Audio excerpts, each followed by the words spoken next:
Tuloy-tuloy ang paghahanda ng mga paaralan para sa pagbabalik eskwela sa Lunes. Gaya sa isang paaralan sa Quezon City na may dry run na magiging routine ng mga estudyante. Live mula sa Quezon City, may unang balita si Jomer Apresto. Jomer.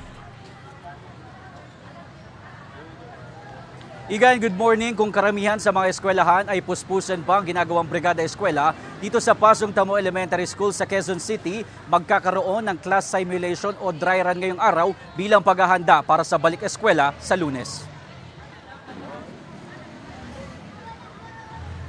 Pasado alas 5 pa lang ng madaling araw, nasa paaralan na ang magpinsan na sina Anthony at Arkin kasama ang kanilang lola.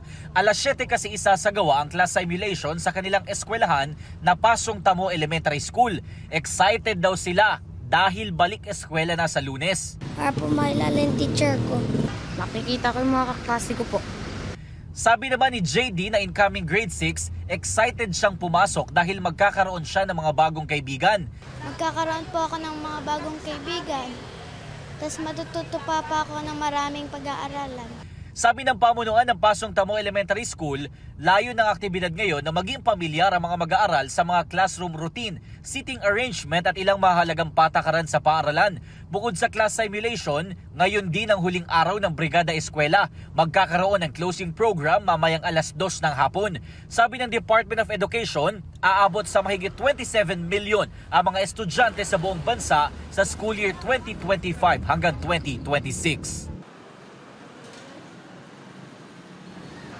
Igan, sabi ng master teacher na nakausap ko, itong Pasong Tamo Elementary School ang may pinakamaraming estudyante dito sa District 6 na mayroong halos 6,700 students. At nasa 154 ang total classrooms dito, pero 71 sa mga ito ay hinati na sa dalawa dahil sa kakulangan ng silid-aralan. Sabi naman ng pamunuan ng paaralan, magtatayo sila ng 9 na karagdagang classroom dito para kahit papaano ay hindi magsiksikan ang mga estudyante. At yan ang unang balita mula dito sa Quezon City. Ako po si Jomer Apresto para sa GMA Integrated News.